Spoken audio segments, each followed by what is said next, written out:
Olá, gente. Boa noite, boa noite, boa noite, boa noite. Hoje é mais um dia. Hoje é mais um dia do nosso grupo de estudo do livro Mulheres que Amam Demais. E, bom, eu vou dar mais um tempinho para ver se chega mais alguém. Vou direcionar aqui os convites. Vamos ver se chega mais.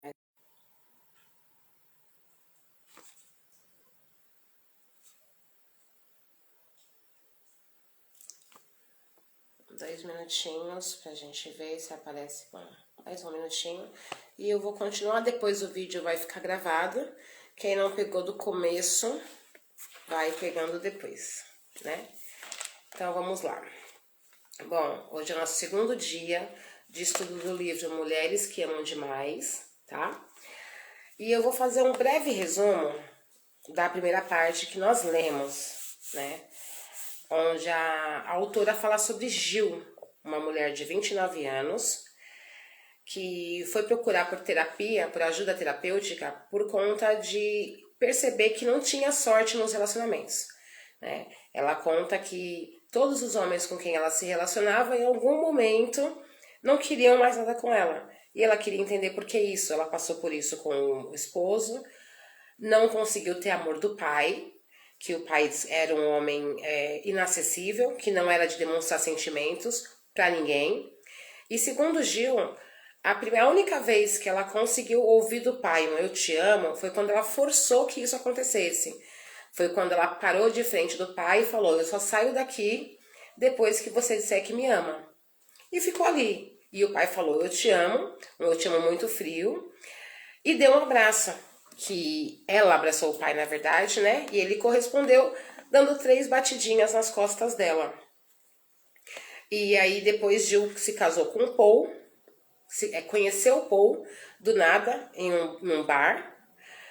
E 2 semanas depois eles já estavam morando juntos. E o Paul era um homem também inacessível, que passava diversas noites na rua não dando atenção para Gil.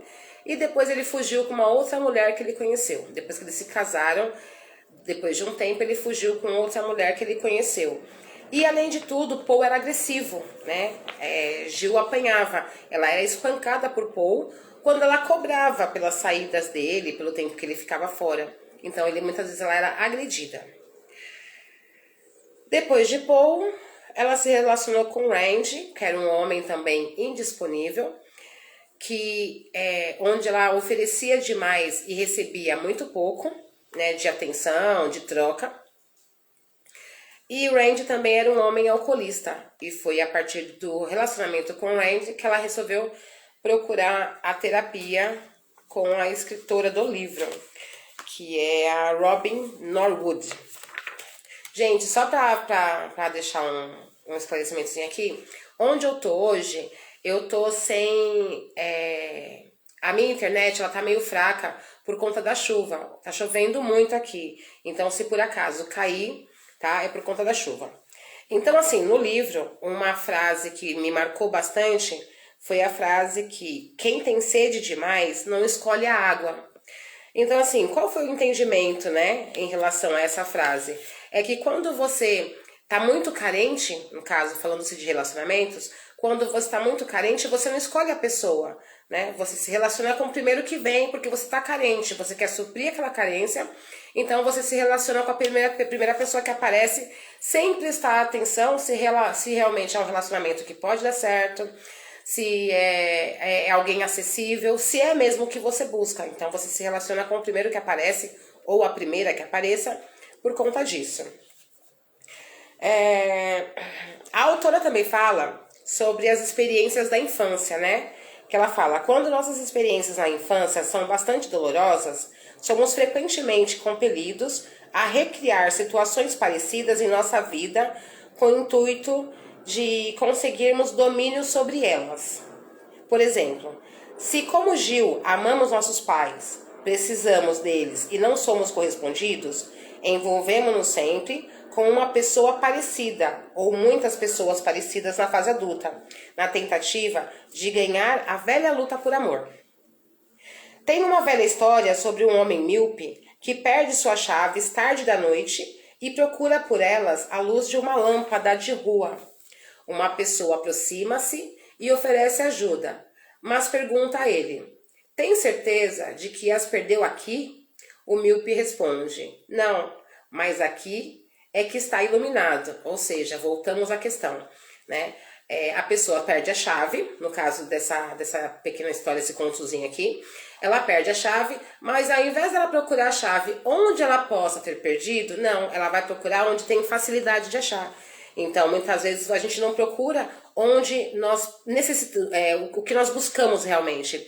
Nós aceitamos o que aparece, justamente por achar que é aquilo que tá, que é o que a gente merece, né? No caso, isso é o que tá mais fácil, então isso é o que eu vou levar, né? Aí a autora continua.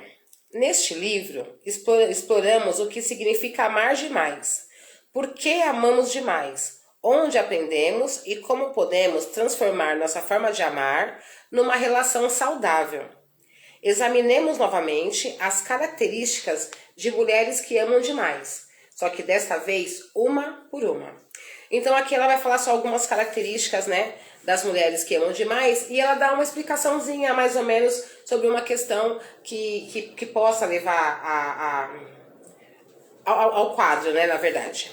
Então, primeiro, você vem de um lar desajustado em que suas necessidades emocionais não foram satisfeitas. Talvez a melhor forma de se aproximar da compreensão dessa característica seja começar pela segunda parte, em que suas necessidades emocionais não foram satisfeitas. Necessidades emocionais não se referem somente à necessidade de amor e afeição. Embora este aspecto seja importante, mais crítico é o fato de suas percepções e sentimentos terem sido ignorados ou negados, ao invés de aceitos e legitimados. Um exemplo: os pais estão brigando. A criança assusta-se e pergunta à mãe: por que você está brava com papai? A mãe responde: não estou brava, aparentando braveza e aborrecimento. A criança fica confusa, assustada e diz: eu ouvi você gritando. A mãe esbraveja: já disse que não estou brava, mas vou ficar se você continuar. Agora, a criança já está com medo, confusa, com raiva e sentindo-se culpada. Sua mãe ensinou que suas percepções estavam incorretas. E se isso é verdade, de onde vem o sentimento de medo? A criança tem que escolher entre saber que está certa e que a mãe mentiu deliberadamente, ou pensar que está errada no que ouve, sente e vê. Então, será frequentemente direcionada para a confusão, despistando sua percepção para que não tenha que experimentar o desconforto de tê-las invalidadas. Isso prejudica a habilidade da criança de confiar em si e em suas percepções, tanto na infância quanto mais tarde na fase adulta, principalmente em relacionamentos mais íntimos. Necessidade de afeição também pode ser negada ou mal satisfeita. Quando os pais brigam ou encontram-se em outro tipo de conflito, pode sobrar pouco tempo ou atenção para a criança. Isso deixa a criança com sede de amor, sem saber como acreditar nele, ou aceitá-lo achando que não o merece, no caso o amor. Ela não tem amor dos pais porque eles estão em algum tipo de conflito, ou não se entendem, ou o relacionamento não vai bem, e a criança acaba não tendo suprida a necessidade dela de amor. Então isso faz com que ela, quando cresça, muitas vezes se relacione com pessoas como eram os pais, porque ela recria aquele quadro, né, que ela já está acostumada, recria aquela situação que ela já está acostumada a viver. Então, de certa forma, inconscientemente, ela busca por pessoas ou situações na qual ela vai viver aquilo. Então, aqui, ó. Examinemos agora a primeira parte dessas características, vinda de um lar desajustado, que fala sobre ela, né? Lar desajustado é aquele em que um ou mais desses pontos que eu vou ler agora ocorrem.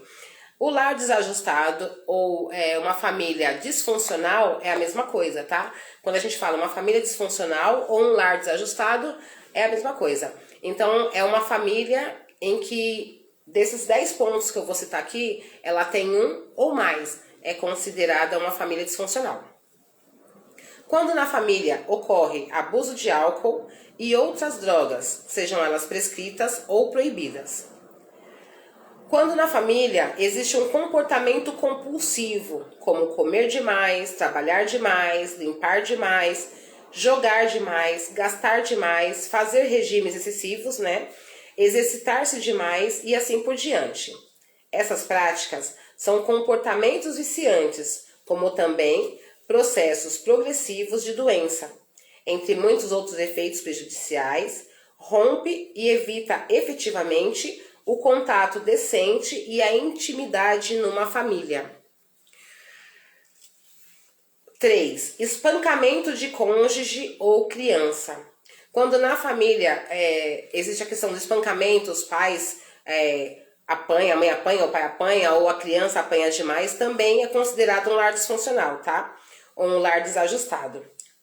Comportamento sexual inapropriado por parte dos pais com a criança, indo de sedução a incesto. Brigas constantes e tensão. Grandes espaços de tempo em que os pais recusam-se a conversar entre si.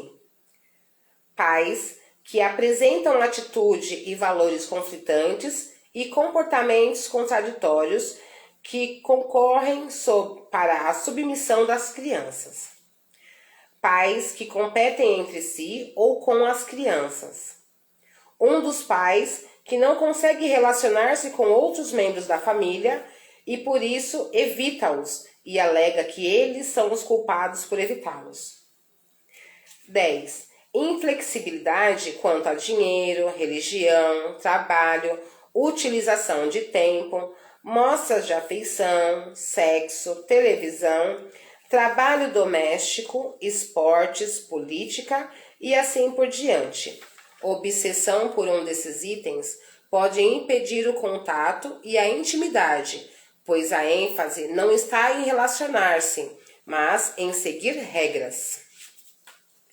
Então aqui a autora coloca 10 pontos, né? 10 características de uma família disfuncional. Então eu vou reprisar: abuso de álcool e drogas, comportamento compulsivo, espancamento, comportamento sexual inapropriado, brigas constantes e tensão, grandes espaços de tempo em que os pais recusam-se a conversar entre si, pais que apresentam atitudes e valores conflitantes, pais que competem entre si ou com as crianças, um dos pais não consegue relacionar-se com algum outro membro da família e por isso evita-os e alega que eles são os culpados por evitá-los.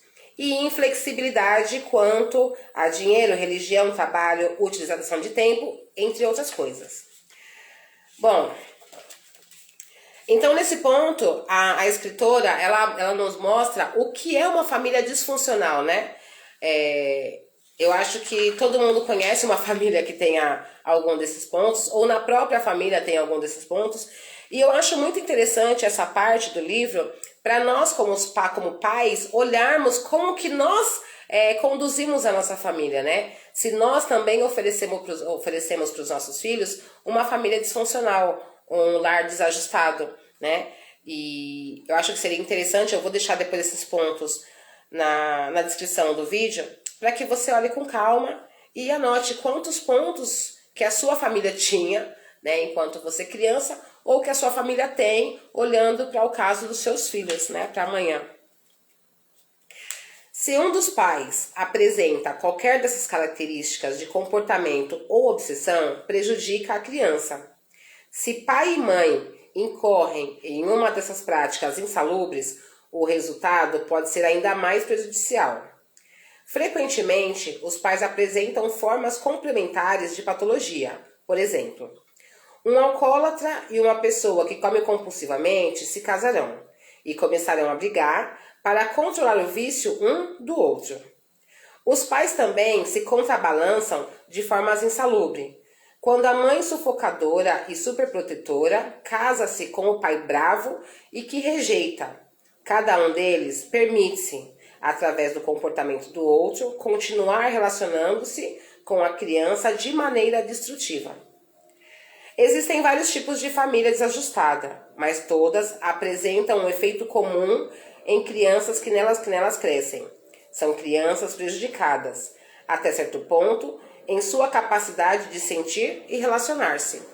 Então, assim, muito do que nós, como adultos hoje, vivemos, principalmente nos nossos relacionamentos, tem a ver com a forma como nós fomos criados, né? Tem a ver com o que foi oferecido para nós pelos nossos pais. A intenção aqui não é julgar, né, a criação de ninguém, mas é pegar um alerta para você entender como foi sua criação e qual que é o seu padrão, né, de repente, de relacionamento. E eu acho que mais importante até do que isso, que o que passou, você só pode tentar modificar daqui para frente, é olhar para o agora e imaginar que tipo de família que você está oferecendo para os seus filhos, né? Como que é o contexto da sua família. O segundo ponto, né, ou seja, a segunda característica das mulheres que amam demais, deixada pela escritora, é a seguinte: como não recebeu um mínimo de atenção, você tenta suprir essa necessidade insatisfeita através de outra pessoa, tornando-se superatenciosa, principalmente com homens aparentemente carentes.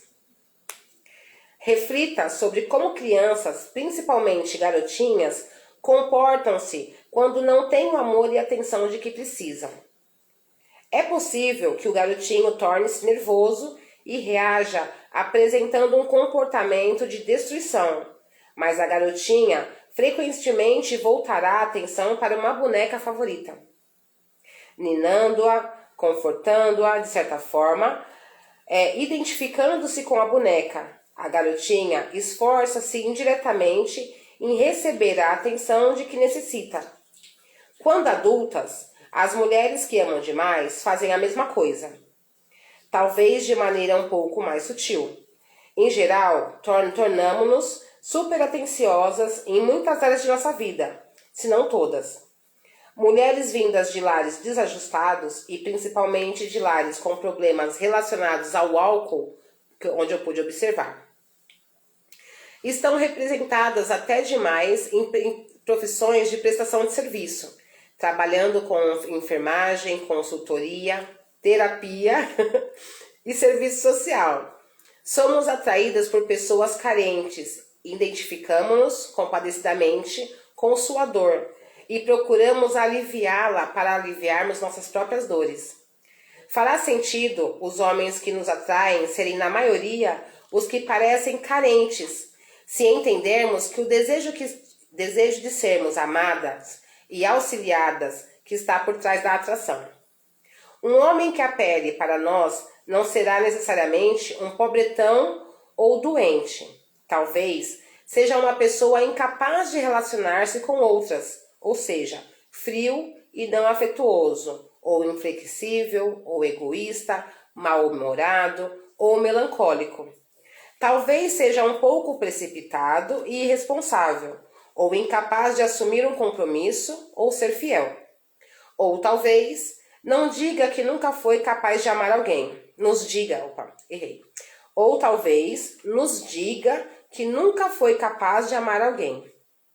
Dependendo de nossas experiências, reagiremos a tipos diferentes de carência, mas reagiremos com convicção de que esse homem precisa de nossa ajuda, compaixão e nossa sabedoria para melhorar sua vida.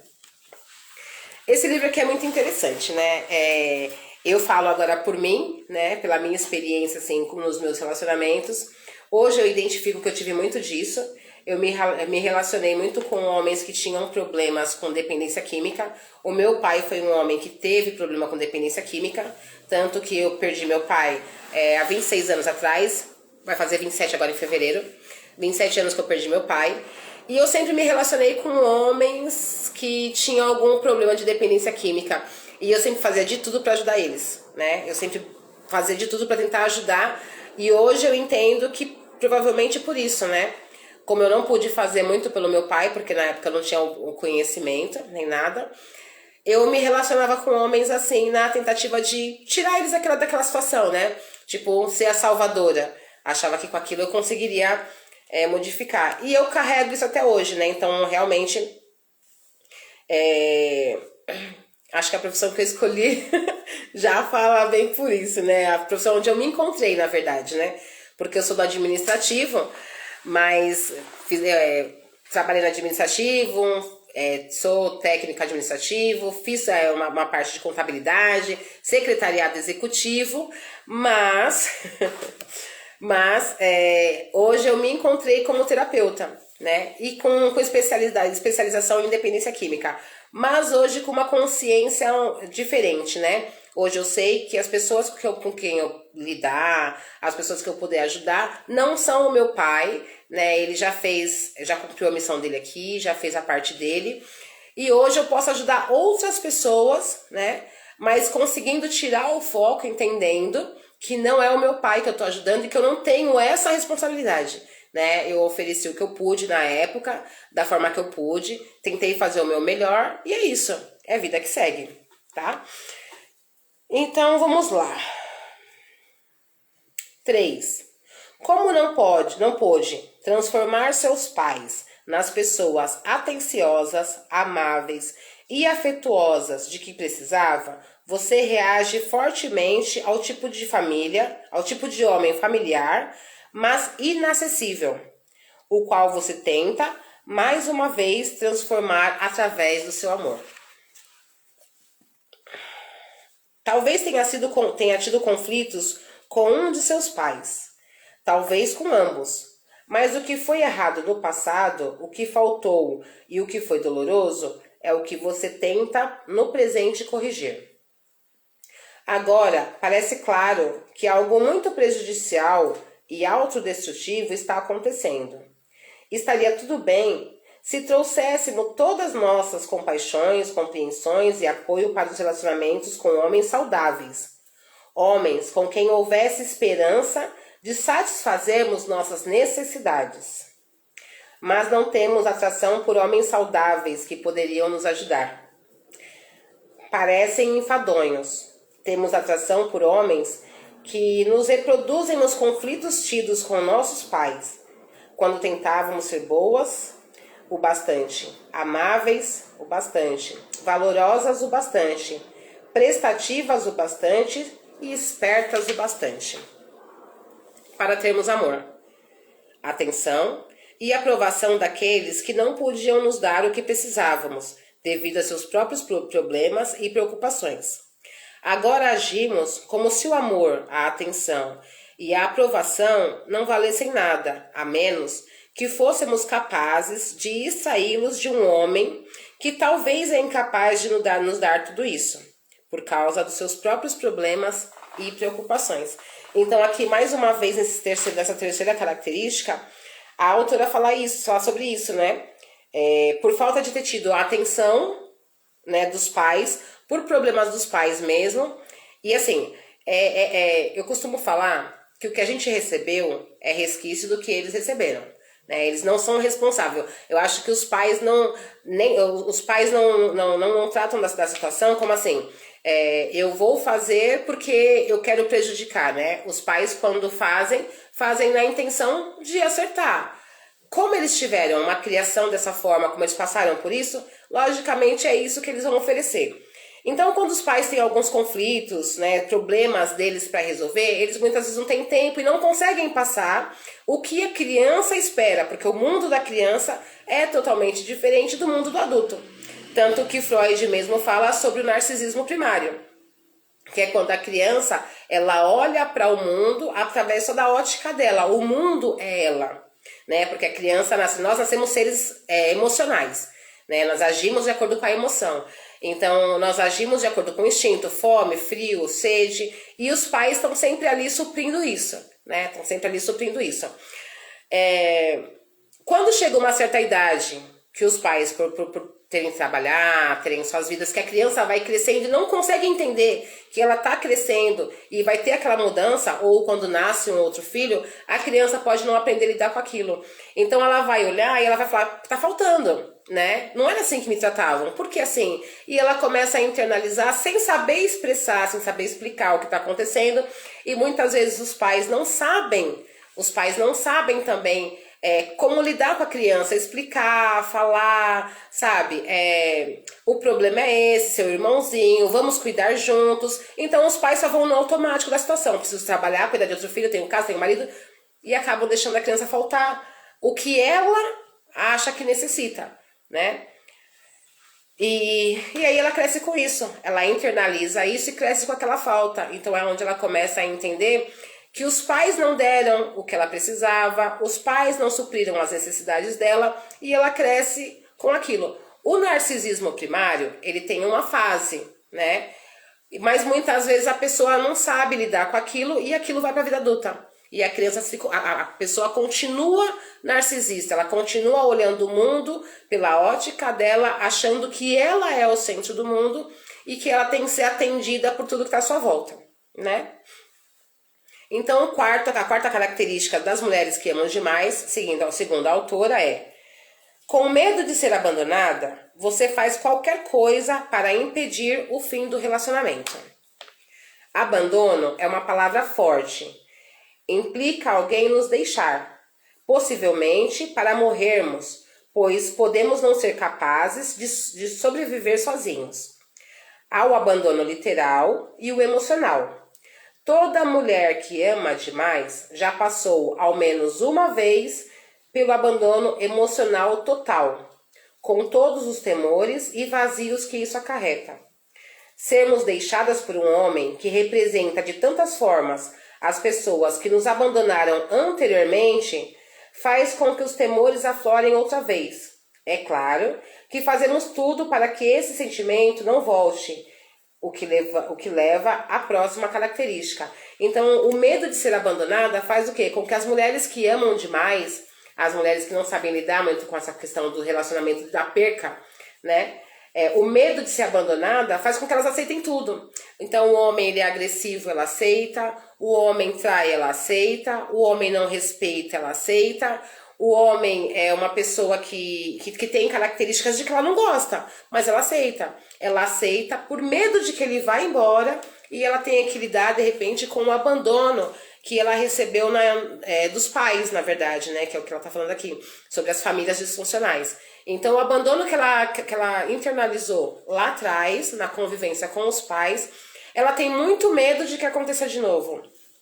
Então, ela faz isso. Ela segura de tudo quanto é forma o relacionamento para que não ocorra novamente o abandono. A quinta característica. Quase nada é problema. Toma muito tempo ou custa demais, se for para ajudar, entre aspas, o homem com quem está envolvida. A teoria por trás dessa ajuda é que, se funcionar, o homem se transformará em tudo o que você queria que fosse, o que significa ganhar a luta de conseguir o que tanto quis por tanto tempo. Assim, enquanto somos frequentemente econômicas conosco e sonegamos nossos interesses, não medimos esforços para ajudá-lo.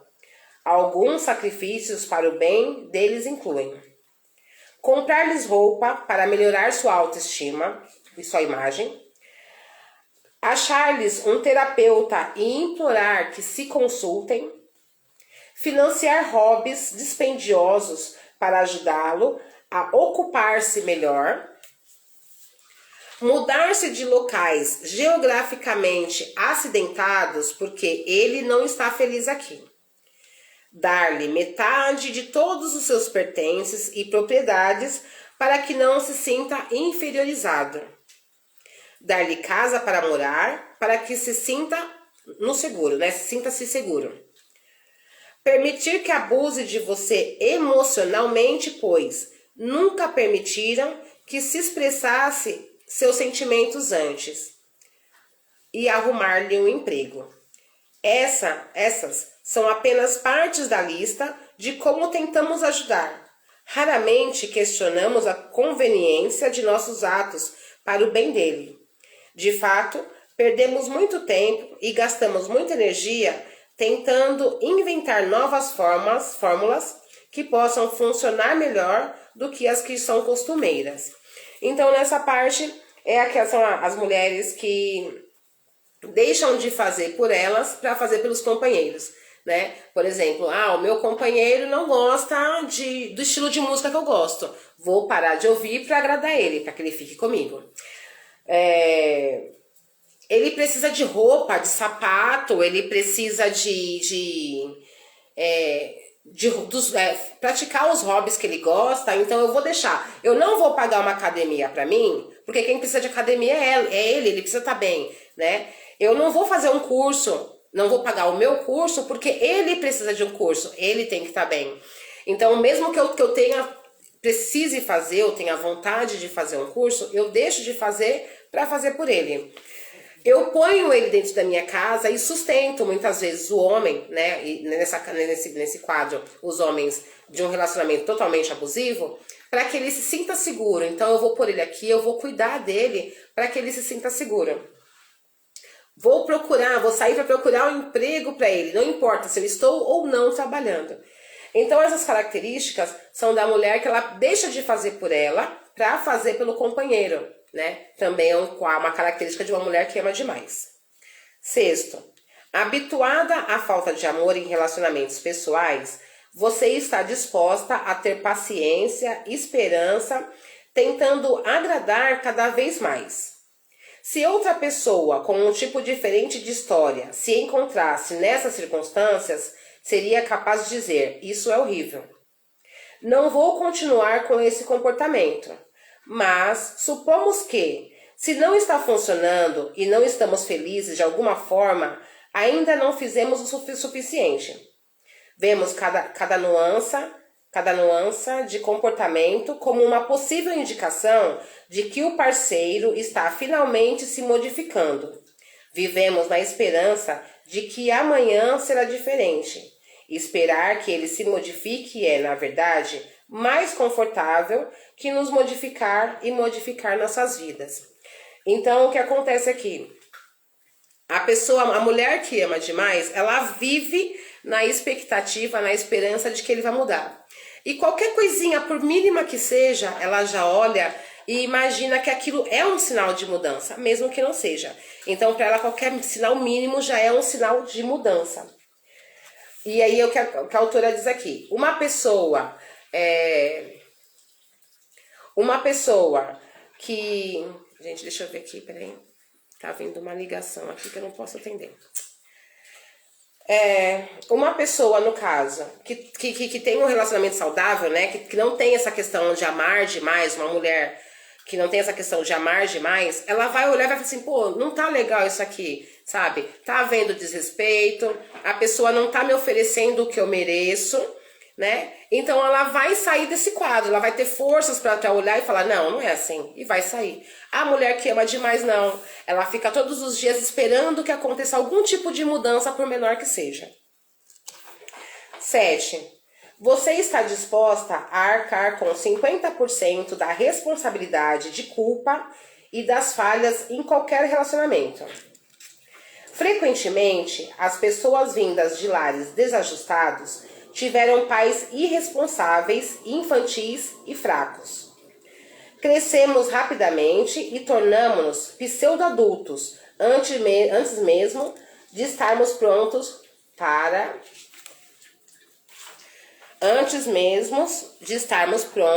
para arcarmos com as responsabilidades que esse papel acarreta. Mas também ficamos satisfeitos com o poder que nos foi concedido por nossos familiares e outras pessoas. Agora, como adultos, acreditamos que cabe a nós fazer com que os relacionamentos deem certo e frequentemente cooperamos com parceiros irresponsáveis e culposos que contribuem para a sensação de que tudo depende mesmo de nós. Somos especialistas em arcar com as responsabilidades. Então, nesse ponto, a autora, né, ela deixa bem claro também essa questão da mulher que ama demais assumir a responsabilidade. Por exemplo, ele me bateu porque alguma coisa eu fiz, né? Ele não quer ficar em casa, provavelmente, porque a culpa é minha. Então, assim, tudo ela tenta dividir a culpa, né? Ou ter pelo menos 50% da culpa em relação à questão para justificar o relacionamento. 8. A sua autoestima está criticamente baixa e, no fundo, você não acredita que mereça ser feliz. Ao contrário, acredita que deve conquistar o direito de desfrutar a vida. Se nossos pais Se nossos pais não nos acham merecedores de amor e atenção, como podemos acreditar que somos realmente pessoas boas e agradáveis? Pouquíssimas mulheres que amam demais têm convicção de que, no fundo, merecem amar e ser amadas pelo simples fato de existirem. Ao contrário, acreditamos que possuímos falhas ou defeitos terríveis e que devemos nos esforçar bastante para superá-los. Vivemos com a sensação de culpa por termos falhas e com medo das mesmas serem descobertas. Esforçamos-nos muito, muito mesmo, para parecermos boas, pois não acreditamos que somos. Então aqui a autora fala sobre essa questão de aceitar o mínimo, né? Então, como eu acho que eu não mereço o amor, o que me oferecerem tá bom, né? Eu não mereço ser... Eu sou tão cheia de defeitos, eu sou uma péssima pessoa, seja física, ou seja intelectual, ou seja... Não sei, a forma como ela se olha, né? Ela se vê com tantos defeitos, com tantos problemas, que ela acha que ela não tem capacidade de encontrar alguém que me queira de verdade. Então, eu vou aceitar o que vier. Né? Eu tenho que ficar com essa pessoa porque ela me deu atenção. Então eu vou ficar com ela porque é o que eu tenho pra hoje, né? Como a gente fala, é o que tem pra hoje. Então ela acaba se esforçando demais pra agradar a pessoa, né? Pra dizer que tem alguém ao lado e pra poder, de certa forma, olhar pra esses defeitos que ela tenha como menores. Porque se alguém quis ficar comigo é porque eles não são tão grandes, né? Então deixa eu ficar quietinha aqui, porque se eu perder essa pessoa, o próximo pode reconhecer os defeitos e não querer ficar comigo. Então ela continua se esforçando para agradar demais num relacionamento destrutivo.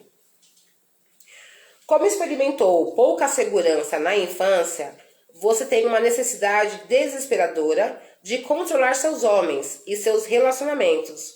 Você mascara seus esforços para controlar pessoas e situações, mostrando-se prestativa. Inevitavelmente, uma criança sentirá pânico pela perca de controle da família, se viver em qualquer dos tipos mais caóticos de famílias desajustadas, como uma família de alcoólatras, uma família violenta ou incestuosa. As pessoas das quais depende não estão presentes para ela porque estão doentes demais para protegê-la. De fato, essa família é, com frequência, fonte de ameaça e dano, ao invés de fonte de segurança e proteção, coisas de que a criança necessita. Por ser esse tipo de experiência tão opressivo, tão arrasador, aqueles de nós que sofreram dessa forma não veem a hora de virar a mesa, por assim dizer. Ao sermos fortes e prestativos, as pessoas, conseguimos nos proteger do pânico de estarmos à mercê de outras pessoas. Temos necessidade de estar com gente a quem podemos ajudar para nos sentirmos seguros e com o controle da situação. Então aqui mais uma vez, ela coloca como característica da mulher que ama demais ser muito prestativa. Então ela vai tentar agradar tudo e todos sempre buscando, né, a aprovação, buscando o retorno, buscando o amor, que ela sempre quis e nunca teve. Então ela é uma mulher prestativa demais. E tá sempre envolvida com questões de se prestar a ajudar o outro, né? Mesmo que isso de alguma forma acarrete prejuízo para ela. 10. Você está muito mais em contato com o sonho de como o relacionamento poderia ser que com a realidade da situação. Quando amamos demais, Vivemos num mundo de fantasias, em que o homem, com quem estamos tão infelizes e tão insatisfeitas, é transformado naquilo em que cremos que possa se tornar, ou em que realmente se tornará com nossa ajuda. Por sabermos pouquíssimo a respeito de ser feliz no relacionamento e por experimentarmos poucas experiências de ter alguém de quem gostamos para satisfazer nossas necessidades emocionais, o mundo de fantasias é o mais próximo de que podemos ousar chegar para termos o que queremos. Se já tivéssemos um homem que fosse tudo o que quiséssemos, para que precisaria de nós? Todo aquele talento e compulsão para ajudar não teria espaço para revelar-se. Uma boa parte de nossa identidade não teria razão de existir. Assim, escolhemos um homem que não é o que queremos e continuamos a sonhar. Mais um ponto bem interessante do livro que eu gostei bastante, né? Então, nesse ponto, ela deixa bem claro que, assim, as mulheres que amam demais, elas sonham demais com um relacionamento perfeito, né, com um homem perfeito, mas elas acabam se relacionando com homens que não são o que elas querem, para tentar transformar eles no que elas querem.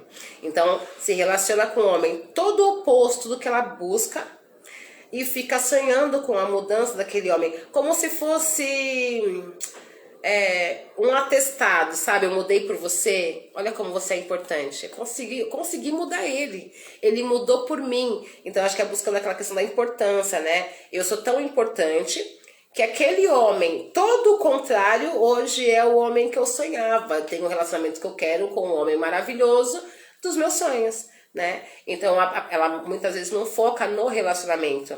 Ela foca na mudança, na necessidade de mudar a outra pessoa. 11. Você é uma pessoa dependente de homens e de sofrimento espiritual. Nas palavras de Stanton Peele, autor de Love and Addiction, Amor e Vício, a experiência viciadora é aquela que absorve a consciência da pessoa e, como acontece com analgésicos, alivia a sensação de ansiedade e dor. Talvez não haja nada tão bom para absorver essa consciência do que um relacionamento amoroso de certo tipo. O relacionamento viciador é caracterizado pelo desejo da presença animadora de uma outra pessoa. O segundo critério é que o relacionamento diminui a habilidade da pessoa em prestar atenção a outros aspectos da vida e em lidar com ele. Usamos nossa obsessão com os homens que amamos para evitar a dor, o vazio, o medo e a raiva. Usamos os relacionamentos como drogas para evitar o que sentiríamos se concordássemos conosco. Quanto mais dolorosa a interação com um homem, mais distração eles nos causam. Um relacionamento realmente insalubre tem simplesmente a mesma função de uma droga bem forte. Sem um homem a quem dirigir a atenção, entramos em estado de abandono, frequentemente com muitos dos mesmos sintomas e sintomas físicos e psicológicos do estado que acompanha o verdadeiro abandono do uso de drogas. Ou então, seja, a pessoa que não tem o homem, né, para quem ela possa dirigir toda essa atenção, no caso ela perca, né, aquele homem da emoção que libera os hormônios que deixam ela excitada, emocionada, né, eufórica. Ela sente os mesmos sintomas de uma abstinência de droga, que seriam náuseas, suadouro, arrepios, tremedeira, aceleramento cardíaco, pensamentos obsessivos, depressão, insônia, pânico e ataques de ansiedade. No esforço de aliviar esses sentimentos, retornamos com o último parceiro ou procuramos desesperadamente por um outro. Então essa parte aqui também é bem tensa, né? Se a gente for parar para pensar. As mulheres que amam demais fazem dos homens o seu objeto de obsessão realmente, né? Fazem do homem que ela escolheu como se fosse a droga, realmente. E quando ela não tá com essa pessoa, quando a pessoa não oferece o que ela busca, né? Ela acaba passando por isso, ela passa por crises de abstinência, né? Tanto com processos físicos como psicológicos de alguém que usa uma droga bem forte. Esses dias atrás eu estava conversando com uma pessoa que estava me relatando algo desse tipo. Tava num relacionamento, não deu certo o relacionamento, e quando a pessoa falou que não queria mais, que não daria certo, né, que a mulher que ama demais, né, que no caso, ela não aceitava, né, e ela começou a surtar e fazer coisas e perseguir a pessoa, sabe, jogou o carro pra cima da pessoa, e ligar de madrugada, ir até a porta da casa da pessoa de madrugada, ligar pra, tipo assim, ligar pra contatos da pessoa pra querer saber quem era, sabe? Tipo, eu tô na minha mãe, não, você tá na sua mãe mesmo? Então me mostra o vídeo aí que eu quero saber se você tá na sua mãe mesmo. Aquela compulsão, aquela obsessão, aquele desespero por conta da pessoa, justamente como um viciado em algum tipo de droga psicotrópica, né? Das fortes. E aí o que faz a pessoa fazer, tipo assim, no caso, se o relacionamento era um relacionamento abusivo, né, onde a pessoa tinha problemas com o parceiro, ela acaba aceitando voltar pro relacionamento, né, pra não ficar tendo aqueles sintomas, pra diminuir os sintomas de abstinência do relacionamento, ela aceita voltar com a pessoa e viver o que vivia e aceitar tudo que vinha para não ficar sem, né? Ou então ela passa a procurar um novo parceiro desesperadamente. Ela precisa de ter alguém para substituir aquele, né? Para estar no lugar daquela droga. Daquela droga. Não é a pessoa que é uma droga, tá? Mas a sensação, a emoção. 12. Você tende psicologicamente e com frequência, bioquimicamente, a se tornar dependente de drogas, álcool e ou certos tipos de alimentos, principalmente doces. Então a mulher que ama demais, ela pende para esse lado, né? A afirmação acima aplica-se principalmente a muitas mulheres que amam demais, filhas de pessoas que abusam de certas substâncias. Todas as mulheres que amam demais possuem um acúmulo psicológico de experiências que poderia levá-las a abusar de substâncias que alteram a mente para fugir de seus sentimentos. Mas filhos de pais viciados também tendem a herdar uma predisposição genética para desenvolver seus próprios vícios. O fato de o açúcar refinado ter estrutura molecular quase idêntica à do álcool etílico pode ser o motivo porque muitas filhas de alcoólatras desenvolvem esse vício e tornam-se consumidoras compulsivas de substâncias doces. O açúcar refinado não é um alimento, é uma droga. Não tem valor nutritivo, só calorias inúteis. Ele pode alterar dramaticamente a química cerebral e é uma substância viciadora para muitas pessoas.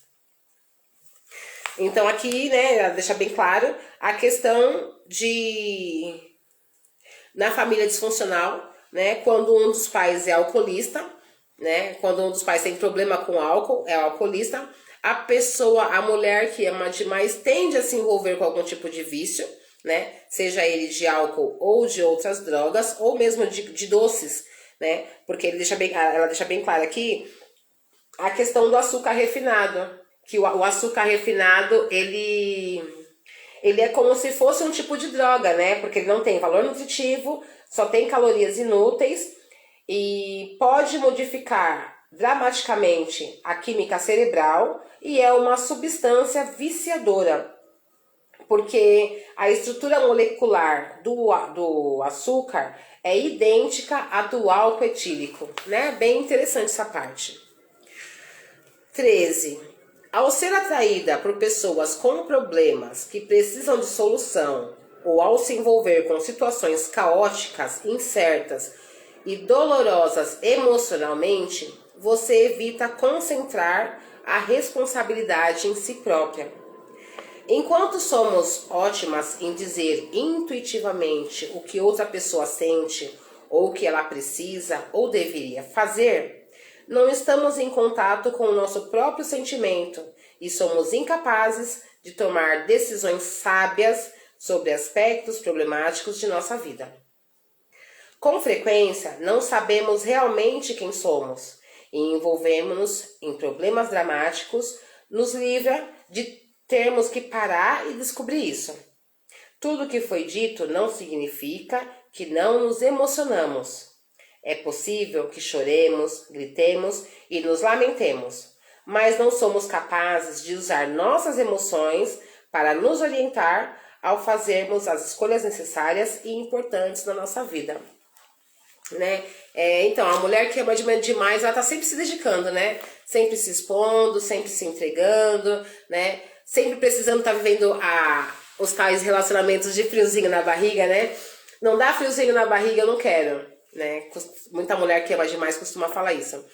Então, assim, as situações que são incertas emocionalmente fazem com que ela se preocupe tanto com aquele problema que ela não tenha que olhar para ela, né? Ela não tenha que identificar quem realmente ela é, o que ela realmente gosta, para onde ela vai, o que ela vai fazer da vida dela. Então ela desfoca de tudo isso porque ela precisa cuidar daquilo. Também é uma forma dela fugir, né?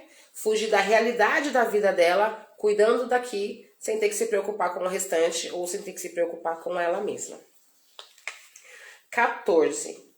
Você tende a ter momentos de depressão e tenta preveni-los através da agitação criada por um relacionamento instável. Um exemplo. Uma das minhas clientes que sofria de depressão e era casada com um alcoolista, ela colocou aqui alcoólatra, mas o termo certo usado hoje em dia é alcoolista, tá? Depois eu vou fazer um vídeo explicando por que a diferença de alcoolismo e a diferença entre alcoólatra e alcoolista, tá? É em termos de português mesmo, assim, de definição. Eu vou falar agora, né? Bom, o alcoólatra é aquele que idolatra o álcool e o alcoolista é aquele que depende do álcool, tá? Então essa é uma definição bem básica. O alcoólatra, ele é visto como, no sentido literal da palavra, o alcoólatra seria aquele que idolatra, né? Ele é alcoólatra, ele idolatra o álcool. E o alcoolista é, no caso, aquele que é dependente, então ele é o viciado no álcool. Ele não idolatra o álcool, ele necessita dele. Então vamos lá, vou ler de novo. Um exemplo. Uma das minhas clientes que sofria de depressão e era casada com um alcoólatra, fazia uma comparação entre viver com ele e sofrer um acidente de carro todos os dias. Os altos e baixos amedrontadores, as surpresas, as manobras, imprevisibilidade e a instabilidade do relacionamento eram cumulativamente um choque constante e diário para o seu sistema. Se você já sofreu um acidente automobilístico no qual não ficou seriamente machucado, você deve ter experimentado um alto bem definido no dia seguinte ou nos dias que se seguiram. Isso se deve ao fato de seu corpo ter passado por um choque muito forte e a adrenalina ter ficado subitamente disponível em quantidades excessivas.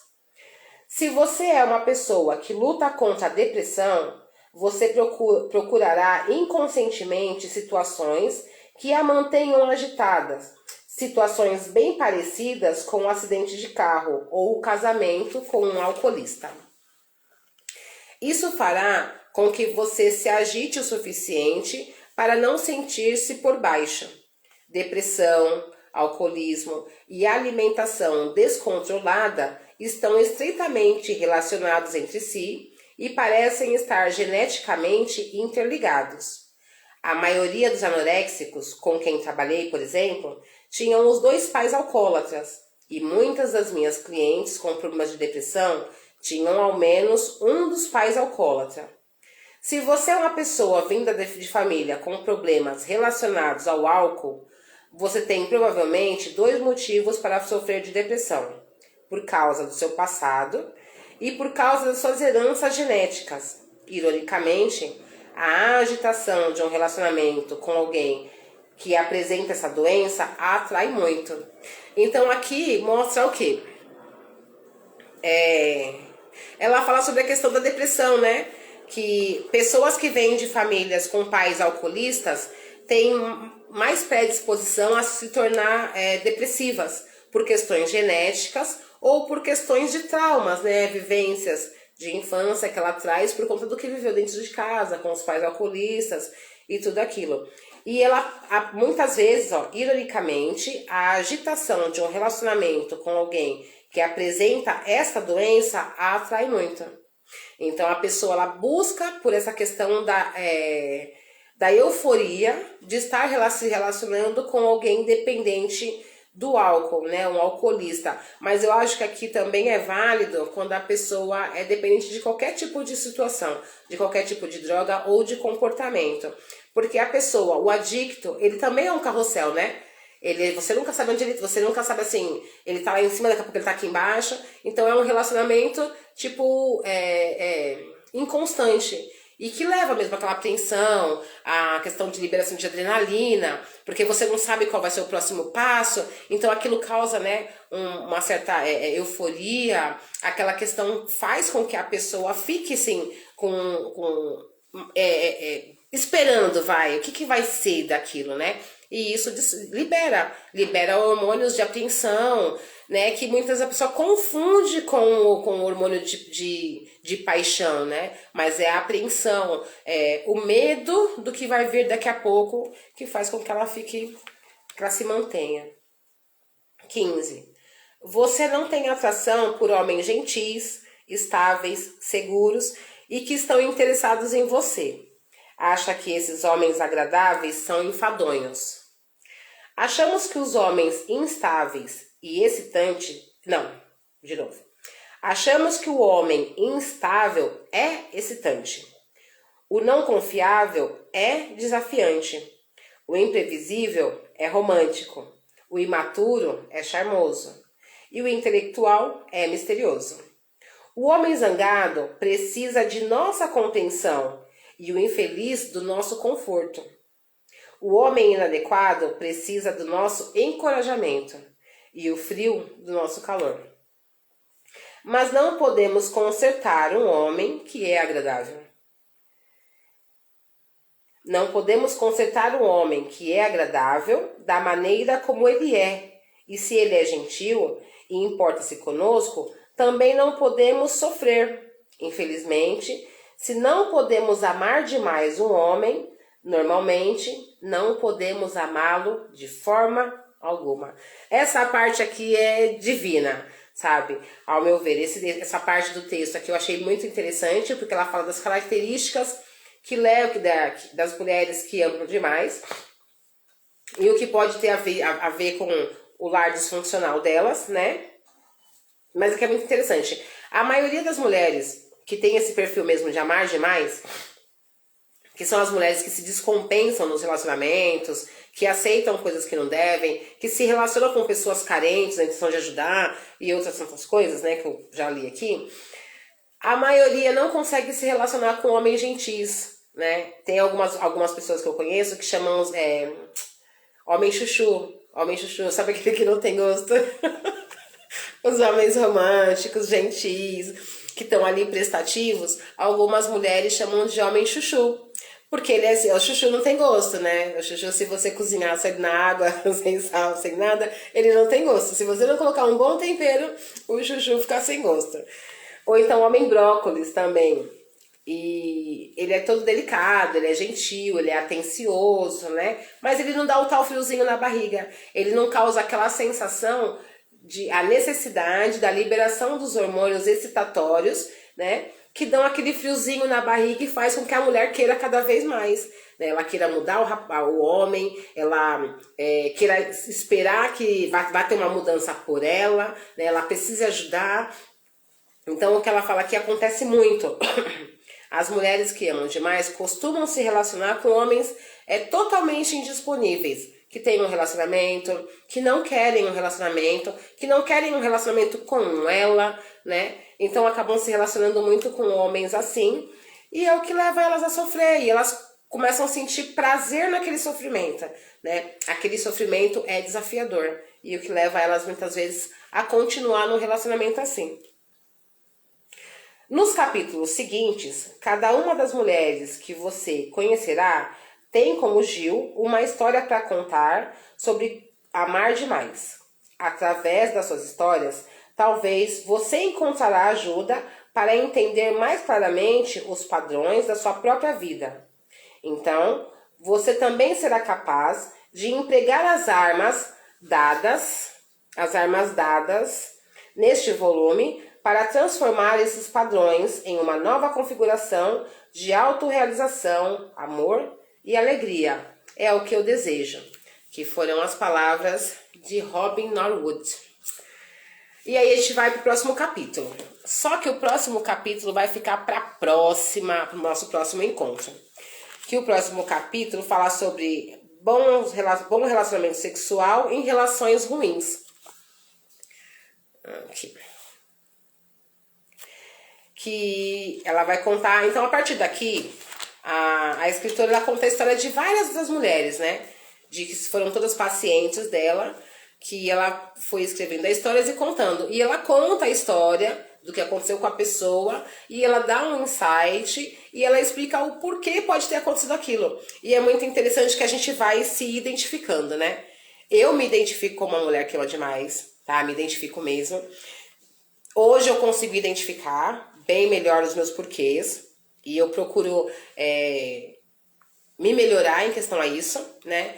Para mulheres que amam demais, tem grupos de autoajuda, tá?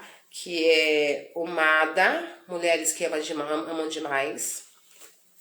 Se você quiser, você pode procurar na internet, coloca lá no Google, Mulheres que Amam Demais, grupo de ajuda mútua. E tem mais de um. Eu acho que é o MADA. Tem o MADA, tem o ARA, tem vários grupos, né? Eu não vou me lembrar agora que eu deveria ter anotado, não anotei, mas eu vou ver se eu deixo na descrição ou trago no próximo encontro. Mas é muito fácil. Coloca lá no Google, grupo de ajuda mútua a mulheres que amam demais. E vai aparecer. E isso é um padrão de relacionamento que é destrutivo, bastante destrutivo, né? E nos grupos de autoajudas, eles fazem, da mesma forma que fazem com o NA, com a AA, eles fazem encontros, eles têm uma literatura, eles têm um procedimento para ajudar essas mulheres a saírem desse padrão de relacionamento, né? A conseguirem se entender, identificar o porquê elas se relacionam dessa forma e o que pode ser feito, né? Com as literaturas do MADA, que é Mulheres que Amam Demais, com a literatura do MADA, que são as mulheres que amam demais, a pessoa consegue identificar quais são os padrões dela, por que ela vive daquela forma e o que ela pode fazer para mudar. Então é muito importante. Eu acho que muitas mulheres passam por isso, e não são só mulheres, tá? Tem homens que passam por isso também, que não sabem lidar com esse tipo de relacionamento, que não sabem ter um relacionamento saudável, tá? E é muito importante. Então, terminamos por hoje, tá? Mais essa partezinha. No próximo encontro, na próxima quarta-feira, então, nós vamos falar sobre a história da Trude, que é aqui, ó.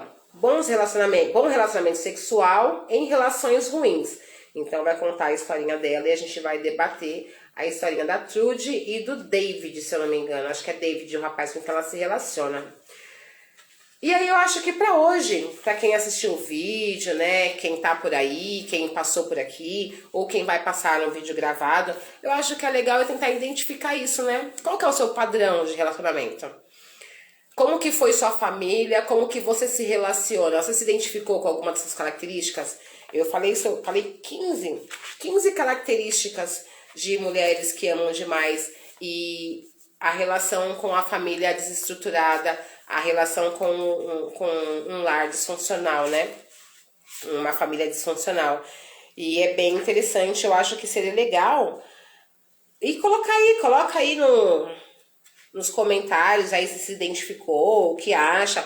Compartilha, gente, manda para as mulheres que vocês conhecem, que vocês acham que amam demais. Porque assim, o estudo desse livro não é apenas um estudo de livro, assim, sabe, assim, aleatório, sabe? É o estudo de um livro que vai trazer autoconhecimento. Esse livro aqui é muito bom, né? Ele traz um tipo de autoconhecimento para nós, para identificarmos os nossos padrões de relacionamentos, principalmente o relacionamento romântico, né? Como que a gente se relaciona, o que a gente tá sempre esperando do outro, por quê que a gente está sempre esperando do outro, por quê que a gente acha que nunca merece, que nunca pode, né? E isso tem muito a ver com a infância, com o nosso lar, como é que a gente trouxe, como é que a gente se reconhece, tá bom? Então é isso. Antes que o Insta derrube a minha live, tá aqui, Mulheres que Amam Demais, nosso segundo encontro. E espero vocês na próxima quarta-feira, às 19h30. Chamem as amigas, chama a mãe, a irmã, todo mundo pra gente poder ter um bate-papo legal. E aí vocês colocam comentários, se quiserem colocar comentários no vídeo gravado também, perguntas. Aí no próximo eu vou estar respondendo, tá bom?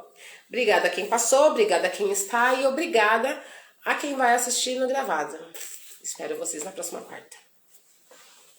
Tchauzinho. Na próxima quarta, capítulo. Quem tiver o livro, página 41, tá? A gente vai começar, vai pegar pela página 41. Quem tiver o livro. Quem não tiver, tem um canal no YouTube. É só colocar lá, Mulheres que Amam Demais, que tem o audiobook. E você consegue também comprar o livro pela Amazon ou pelo estante virtual. E consegue baixar também o PDF gratuito. Só colocar no Google lá Mulheres que Amam Demais que vocês vão encontrar. Tá bom? Então é isso, gente. Obrigada por mais uma quarta e tamo aí. Até a próxima.